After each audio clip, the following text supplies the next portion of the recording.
All right, guys, so today we have a very special video. This is a high lift transmission lift for using on a lift, obviously. This is a crucial part of anyone's shop.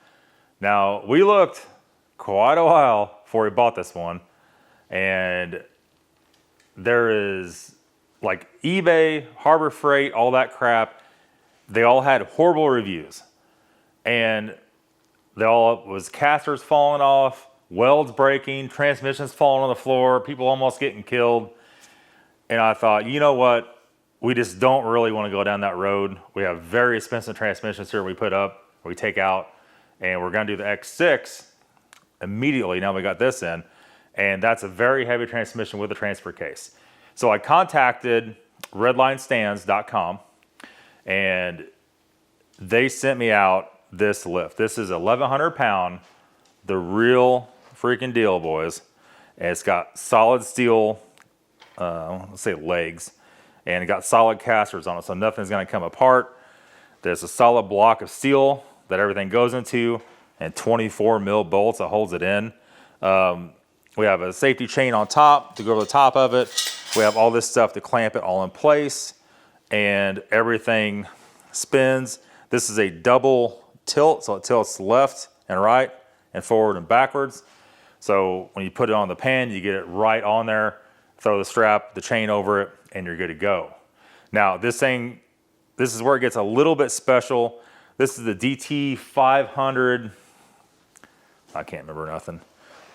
This is a TJ500DT. So if you guys want this from redlinestands.com, go over and get it.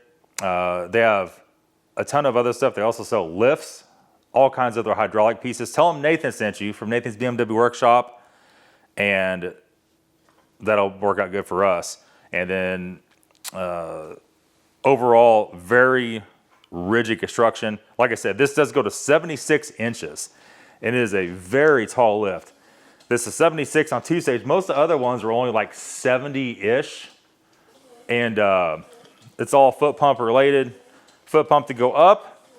It also has another pedal to go down. So you literally don't even have to lean over and turn stuff. You know, like a Harbor Freight engine cherry picker that we got. It's all seeping down, it's all weird. You gotta turn the little handle as hard as you can.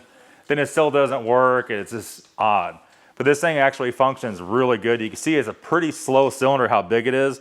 Then once it goes to two stage, the second stage, it goes a lot quicker. What I like about these are, it's real easy to bleed out of the box. Like we set this up, it took us what, 40 seconds, a minute to bleed it, and it was done. You just lift it all the way up, you loosen the air bleed screw right there, and you loosen this guy right here, and then you essentially just pump it 3 times, the fluid will start coming out, and you tighten up and you're done. That sounds like a lot. Actually, it's very easy. We got it all the first time the way it seems. It has grease certs in it.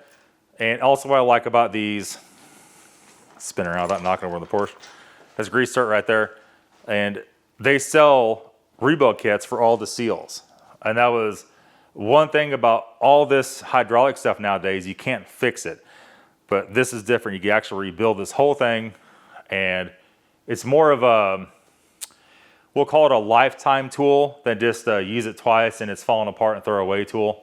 And we like that. It's good. The only thing plastic on the whole thing are the handles, but it's very rigid plastic. Everything else is steel. And so all the pivot parts up here are all metal. Everything's adjustable. Everything's adjustable. And we are about to put it to the test. Like I said, if you're interested in this, redlinestands.com. I'll put a link in the description. Tell them Nathan sent you, and that's it. We'll see you guys back tomorrow. Maybe tomorrow. We got some other news for you too. Maybe tomorrow, taking this transmission out, and then we have some cars sold, and we'll get back to you on what cars those were that got sold. Thanks for watching. Have a good day.